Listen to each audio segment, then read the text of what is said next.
दोस्तों नमस्कार। इस वक्त मेरे साथ मृत्युंजय कुमार पांडे जी हैं, जो नगर पालिका परिषद बलिया के आप वकील भी हैं, छोटे बड़े जो भी अस्थायी वकील।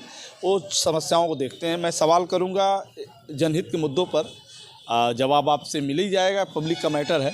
तो वकील साहब, समस्याएं हैं दाखिल खारिज की। नगर पालिका परिषद में कुल 25 वार्ड हैं आपके बलिया में, 25 सभासद हैं, एक चेयरमैन हैं, एक ईओ हैं, और भी पदाधिकारी और भी लोग हैं।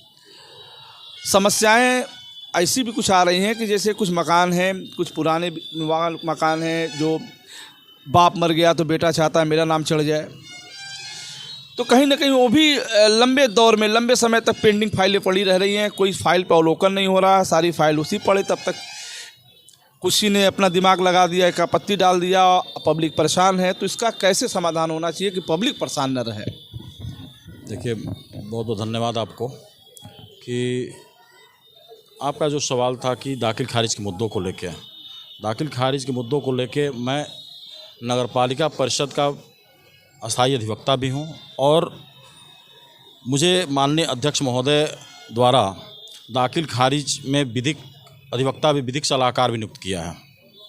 मैं दाखिल खारिज के विधिक सलाहकार के रूप में यह देखता हूं कि अध्यक्ष जी के पास जब भी पहले उसकी प्रक्रिया होती है, नोटिस जारी की जाती है, नोटिस में सारे व्यक्तियों को नोटिस भेजी जाती है। जो भी कोई प्रॉपर्टी है, उस प्रॉपर्टी संबंधित सारे लोगों को नोटिस भेजी जाएगी। अगर किसी को आपत्ति करना है तो आकर आपत्ति दाखिल करता है। अमूमन यह देखा जाता है कि अगर किसी पत्रावली में अगर आपत्ति नहीं आती है तो वह अभी तक इतने दिन के कार्यकाल में मैक्सिमम मान के चलिए कि मैंने 50 से 53 फाइलों का निस्तारण कराया है, और अभी तक कुछ पत्रावलियों का भी निरीक्षण हम लोगों ने कर लिया है, आपत्तियाँ निस्तारित कर दिया है। और निस्तारित करने के बावजूद चूँकि ददरी मेले का कार्यक्रम इस समय चल रहा है और मेले में सारी लोगों की व्यस्तता है, कर्मचारी का अभाव है, और लेकिन अभाव में हम लोग दाखिल खारिज की पत्रावलियों का निस्तारण कर रहे हैं। चलिए उदाहरण मैं देता हूं कि आपकी संपत्ति है और आपके पिताजी दुनिया में नहीं है, तो अगर आप उस संपत्ति पे अपने उनके पुत्रों का नाम चढ़ना चाहिए। नियमता यही होता है ना कि अगर बाप मर गया तो बेटों का चढ़ना चाहिए। बहन का भी लोग आजकल नियमता आ गया, उसमें भी चढ़ जा रहा है। अगर इसके बावजूद भी नहीं चढ़ रहा है, उसमें 1-2 लोग के चढ़ रहे हैं, बाकी लोग के नहीं चढ़ रहे हैं, आपत्तियां पड़ जा रही हैं, उसका निस्तारण के लिए क्या प्रोसेस होता है? देखिए, कानून ये है कि पुत्रियों को नाम चढ़ाने का कहीं कानून नहीं है। कानून ये आया है उत्तराधिकार अधिनियम में कि अगर पिता अपने जीवन काल में अगर कोई रजिस्टर्ड कोई विल लिख देता है, गिफ्ट कर देता है, या अपने जीवन काल में कुछ लिख पढ़ देता है लड़की के बारे में, तब तो ठीक है। नहीं लिखता है तो वो लड़कियों को हिस्सा मिलेगा जो कुंवारी होंगी, जो अविवाहित होंगी और अपने पिता के जीवन काल में उसकी मृत्यु हो जाती है तो उस वक्त उस लड़की को हिस्सा मिलेगा। अगर वो विवाहित हो जाती है तो उसको हिस्सा नहीं मिलेगा, पहली चीज़। दूसरी चीज़ कि अगर जो भी आपत्तियाँ पड़ती हैं प्रॉपर्टी के संबंधित, तो जिसका हिस्सा अगर रजिस्टर्ड विल है तो रजिस्टर्ड विल के आधार पर भी हम नोटिस जारी करते हैं, और जो भी उसके दूसरे पक्षकारान हो आकर अपनी आपत्ति दाखिल करें।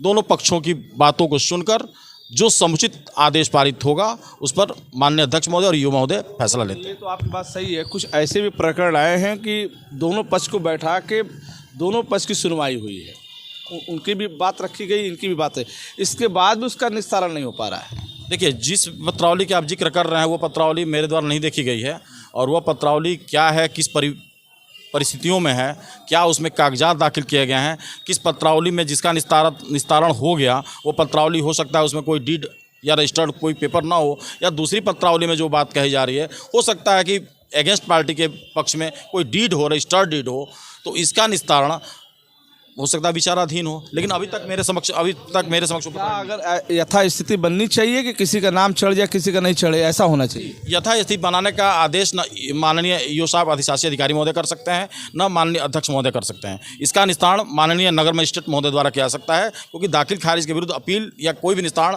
कोई भी विवाद होता है तो उसका निराकरण नगर मजिस्ट्रेट महोदय द्वारा किया जाता है। आपकी नज़र में कुछ ऐसी समस्या आई हैं जिसको लेकर लोग भटक रहे हों, परेशान हों? देखिए, मेरे कार्यकाल के दौरान, मेरे कार्यकाल करीब 1.5 वर्षों का हुआ, माननीय अध्यक्ष महोदय और ईओ महोदय के निर्देशानुसार जो भी पत्रावलियाँ आ रही हैं अभी तक कोई विवादित नहीं है। सारी पत्रावलियों का निस्तारण समुचित रूप से हो रहा है और जनता संतुष्ट है। आपको ये जानकारी होगा कि आपत्तियाँ जो पड़ रही हैं वो प्री प्लानिंग पड़ रही हैं आपत्तियाँ, या फिर जायज़ तरीके से पड़ रही है, ऐसा कुछ जानकारी हो रहा है कि नहीं आपको?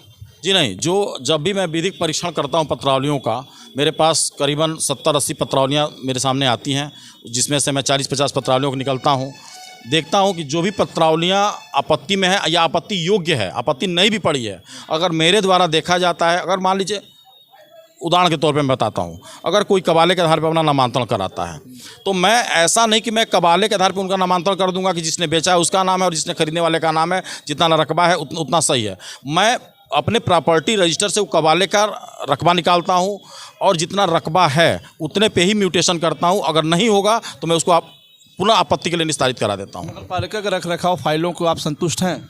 जी बिल्कुल। इस समय जब से देखिए, पूर्व में जो व्यवस्थाएं थी उस समय नहीं थी, लेकिन जब से माननीय अध्यक्ष महोदय श्री संत कुमार मिठाई लाल जी जब से आए हैं, तब से उसके लिए अलग से व्यवस्थाएं उसकी रख दी गई हैं, अलग से अलमारियों की व्यवस्था कर दी गई हैं और ईओ साहब उसकी देखरेख कर रहे हैं और कर्मचारियों द्वारा जो लापरवाही की जा रही है उनको तत्काल पटल से दूसरे पटल पर भेज दिया जाता है। चलिए, तो बात हो रही थी नगर पालिका परिषद बलिया के 2500 वार्डों की दाखिल खारिज से संबंधित की। बहुत से ऐसे मामले सामने आ रहे हैं कि जो नाम चढ़वाने को लेकर जो नगर पालिका परिषद में जो आवेदन हो रहे हैं, कहीं न कहीं लंबे समय तक लोग इधर उधर भटक रहे हैं। उस मसले पे, उस चीज़ों पे बात हो रही थी हमारे वकील साहब से, मृत्युंजय कुमार पांडे जी से। इन्होंने अपनी बात रखी है। इन्होंने कहा कि ऐसी कोई बात नहीं है। नगर पालिका अध्यक्ष और ईओ और संबंधित जो बाबू हैं इस चीज़ को बहुत गंभीरता से देख रहे हैं। जो भी आपत्तियां पड़ रही हैं उसको देखा जा रहा है, जो सही है उसका निर्णय लेकर उसको सही किया जा रहा है। फिर हम आपसे जुड़ेंगे। नमस्कार।